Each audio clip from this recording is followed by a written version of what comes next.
जिस देश में लक्ष्मी, दुर्गा और सरस्वती की पूजा की जाती है, उसी देश में लड़कियों को खरीदा और बेचा जाता है। कुछ को शादी के नाम पर, कुछ को गुलामी और कुछ को स्ट्रेट के लिए। राजस्थान और मध्य प्रदेश में बेटियों को बेचने का कारोबार चल रहा है, ऑन पेपर, ऑन रिकॉर्ड। मेरे को 10,000 रुपये रोज की चाहिए, भले आप 4 काम कराओ दिन में या 1 रात रुको। यार ये सिर्फ खबर नहीं है, ये वो सच है जो आपकी आत्मा तक को झंझोर देगा। नेशनल क्राइम ब्यूरो रिकॉर्ड्स के हिसाब से हर रोज भारत में 172 लड़कियां गायब होती हैं। एक महीने के अंदर 5160 और एक साल के अंदर 62,780 लड़कियां गायब होती हैं, जिनका कभी पता नहीं चलता, जो कभी लौट कर नहीं आती। अगर आज भी आप नहीं बोले तो ये अगला नंबर आपकी बेटी का भी हो सकता है यार। जबरदस्ती करते थे, कपड़े वपड़े फाड़ दिए, हमारा बलात्कार करने की कोशिश की। कभी आपने सोचा है कि इन बच्चियों को गायब करके कहाँ ले जाया जाता है, इनसे क्या क्या कराया जाता है? अगर मैं बोलूं तो शायद आप सुन भी नहीं पाओगे। ये वो हकीकत है जो आपकी पूरी आत्मा तक को झंझोर देगा यार। इन बच्चों से ये वो काम कराए जाते हैं जो हम कभी सपने में भी नहीं सोच सकते। ह्यूमन ट्रैफिकिंग से लेकर, यौन शोषण से लेकर, पॉर्न इंडस्ट्री में डालने से लेकर, अगर वो बच्ची किसी काम की नहीं हुई तो उसके शरीर के सारे अंग निकाल लिए जाएंगे, बस सिर्फ अपने फायदे के लिए। कौन है इनके पीछे यार? कोई तो होगा जो इन्हें सपोर्ट करता होगा, कोई तो होगा जो पहली बार इस बच्ची को ले जाता होगा, कोई तो होगा जो बॉर्डर क्रॉस करवाता होगा, कोई तो होगा खरीदता होगा यार। कौन है वो लोग जो इसी देश में रह के इतना बड़ा व्यापार कर रहे हैं, लेकिन फिर भी आज जिंदा हैं, आजादी से घूम रहे हैं?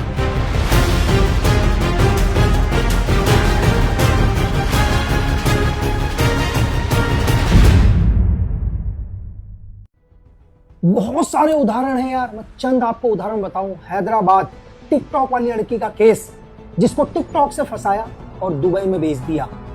अब दिल्ली और हरियाणा बॉर्डर में 50,000 में खरीद कर जिस लड़की को लाए शादी के नाम पर और गुलामों की तरह रखा।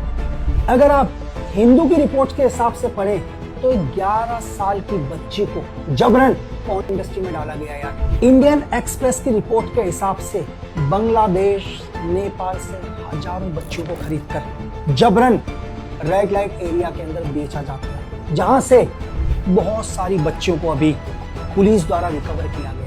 तो जो औरत के पास मेरे को छोड़ के गया, वो औरत मेरा ऐसा हाथ पकड़ा था, उसका लड़की मेरा पैर पकड़ा था, वो कस्टमर मेरे पास जबरदस्ती बैठा था।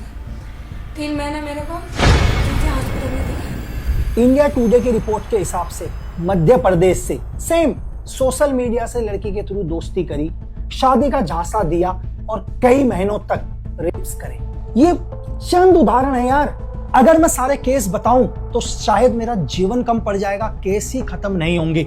लेकिन कौन है ये लोग जो इन बच्चों को टारगेट करते हैं और ये कभी वापस नहीं आते? मैं आपको थोड़ा सा समझाने की कोशिश करता हूं। जो भी शुरुआत क्या है कि जो भी ह्यूमन ट्रैफिकिंग करते हैं, ये उन बच्चों को टारगेट करते हैं जो मजबूरन हो, जिनकी नौकरी की जरूरत हो, जिनका अभी अभी डिवोर्स हुआ हो और उस लड़की को प्रॉब्लम हो रही हो अपने मायके में रहने में, अपने ससुराल में रहकर। ये वो सॉफ्ट कॉर्नर से क्या करते हैं, एंटर करते हैं, नौकरी का झांसा देते हैं और नौकरी का झांसा देने के बाद पैसों का लालच देकर नकली पासपोर्ट, नकली वीजा बनाकर या बाय रोड इस देश से बाहर लेके जाते हैं। और मैं आपको बताऊं, ये कभी वापस नहीं आते यार। पुलिस भी FIR नहीं करती। जो पुलिस के पास जाना चाहिए तो पुलिस के पास गया, मैं कंप्लेंट करने गया, मेरे को ही अंदर डाल दिया।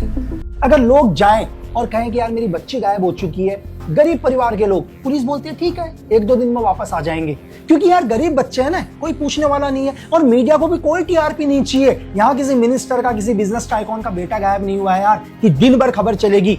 किसी बहुत दूर, किसी छोटे से परिवार से एक गरीब लड़की गायब हुई है, जिससे ना कोई TRP मिलनी, ना किसको फायदा होना। तो मैंने आपको बताया ना कि हर रोज 171-72 बच्चियां गायब हो रही हैं और हर साल में 62,000 से ज्यादा गायब, और उनमें से कोई भी वापस लौट कर नहीं आ रहा यार। कैसे? बहुत आसानी से।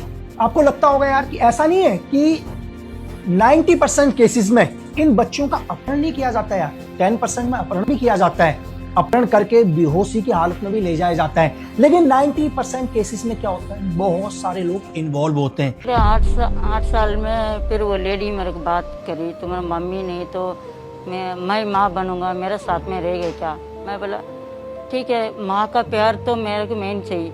और उसके घर पे 1 साल से उसके पास रही मैं। 1 साल उसके पास रही, 9 साल में लाकर मुंबई में कामाटीपुरा में बेचे गया, मेरे को बेच दिया। मैं आपको छोटा सा समझाने की कोशिश करता हूं। अगर किसी गांव में किसी बच्चों को टारगेट करना हो, किसी ऐसी महिला को टारगेट करना हो जिन्हें इन्हें लेके जाना हो, तो गांव के कुछ एक लोग मिले रहते हैं। उसमें बहुत सारे एनजीओज भी हैं यार, बहुत सारे सोशल वर्कर्स भी हैं। मैं बात सबकी नहीं कर रहा हूं। ईमानदार आदमी अपने आप में ना ले। अगर सभी ईमानदार होते तो इस देश से 62,000 बच्चियां हर साल की गायब नहीं होती यार।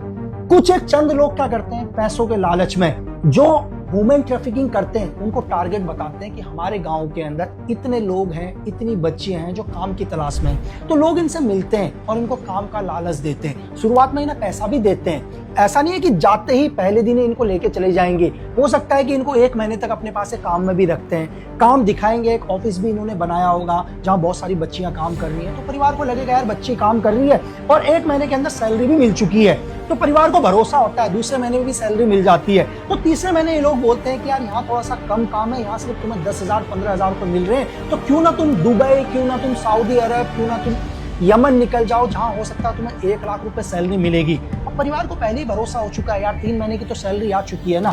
तो वो लोग क्या करते हैं, भरोसे में बच्ची को बाहर भेज देते हैं, क्योंकि जो इनका जो ग्रुप होता है वो बहुत ब्रेन वॉश करने में महारत हासिल होता है यार। उसको पता होता है कैसे बात करनी है, कैसे अपने आप को प्रेजेंट करना है, कैसे सपने दिखाने हैं, कैसे पूरी चीज को एग्जीक्यूट करना है। तो उस बच्ची को ये बाहर लेके जाते हैं और वो वापस कभी नहीं आती।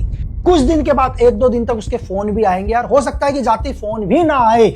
और वो क्या होगा, उसका परिवार वाले क्या कहेंगे, सेम पुलिस स्टेशन में एक FIR दर्ज कराने जाएंगे। तो पुलिस वाले भी देखेंगे यार, पुलिस वाले भी क्या करेंगे, हजारों FIR पेंडिंग है, तो पुलिस वाले उसकी भी एक FIR ले लेंगे यार, बोलेंगे ढूंढ रहे हैं। अगर पुलिस अपना ही काम कर रही होती तो मैं फिर बोल रहा हूं कि 62,000 से ज्यादा लड़कियां हर साल गायब नहीं होती यार। आपको क्या लगता है कि इतना बड़ा ऑर्गेनाइजेशन, हजारों बच्चियां हर साल के गायब हो रही हैं और इसके पीछे कुछ पावरफुल लोग नहीं होंगे?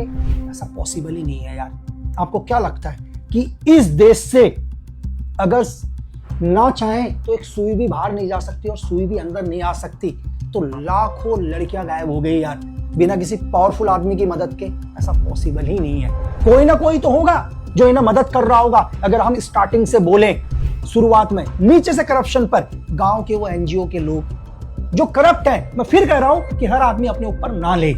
दूसरा क्या है, कुछ करप्ट पुलिस ऑफिसर जो कभी भी क्या है, अपराधी को नहीं पकड़ते यार। कुछ एक चंद पैसों के लालच में क्या करते हैं, अपराधी को छूट देते हैं। आपको शायद ये नहीं पता कि आपके चंद पैसों के लिए उन बच्चों के साथ जानवरों से भी बुरा सलूक किया जाता है यार।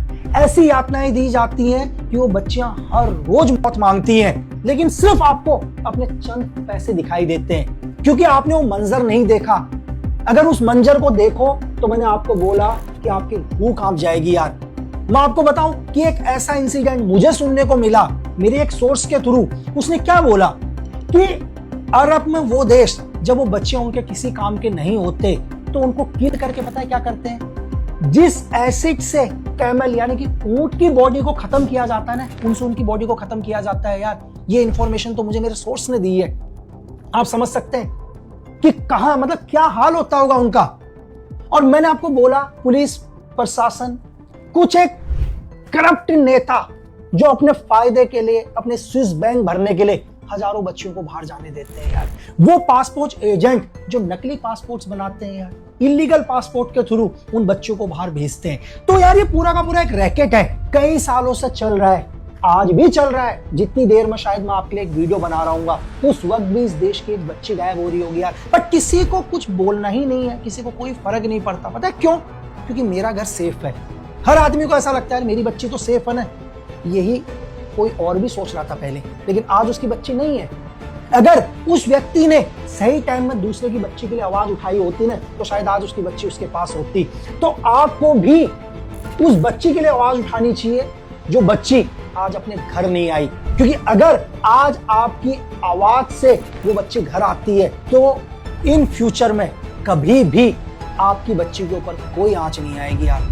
अपराधी के हौसले तब तक ही मजबूत होते हैं जब तक आप कमजोर हो। जिस दिन आप मजबूत हो जाओगे ना, उस दिन हिंदुस्तान में कोई भी अपराधी ऐसा घिनौना काम करने से पहले 1000 बार सोचेगा यार। इस देश से बाहर ले जाने में कुछ एक लोगों की मैं आपको पॉइंट वाइज भूमिका समझाता हूं। नीचे के दलाल, ठीक है, सबसे पहले दलाल जो अपने चंद पैसों के लिए बच्चों को गायब करते हैं। सेकंड नंबर पर कुछ एक पुलिस वाले, करप्ट पुलिस वाले जो उनका सहयोग करते हैं। तीसरे वो करप्ट वकील जो चंद पैसों के लिए ऐसे लोगों को या तो बेल दिलवा देते हैं या जेल से बाहर निकलवा देते हैं। चौथे वो एजेंट जिनको पता होता है कि ये हमसे गलत डॉक्यूमेंट्स बना रहे हैं, डेफिनेटली इन डॉक्यूमेंट्स का गलत यूज होगा, वो भी अपने निजी फायदे के लिए क्या करते हैं, गलत डॉक्यूमेंट्स को बनाते हैं, वो सरकारी कर्मचारी।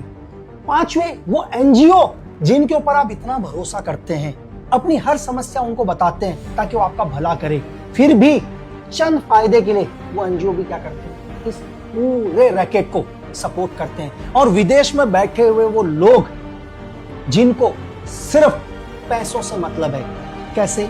आप एक बच्ची को हिंदुस्तान, नेपाल, बांग्लादेश कहीं से भी किसी देश लेके जाते हो, 50,000, 1 लाख रुपए में उसे खरीदते हो, यही लोग उन बच्चियों को लाखों रुपए में आगे बेचते हैं। और मुझसे बेहतर आप जानते हैं कि उनके साथ क्या क्या यातनाएं होती हैं। तो मेरी आपसे और इस वीडियो को बनाने का सिर्फ एक ही मकसद है कि अगर आपके गांव में, आपके शहर में, आपके डिस्ट्रिक्ट में अगर कोई भी बच्ची गायब होती है तो आपका और मेरा फर्ज है उसके खिलाफ आवाज उठाना।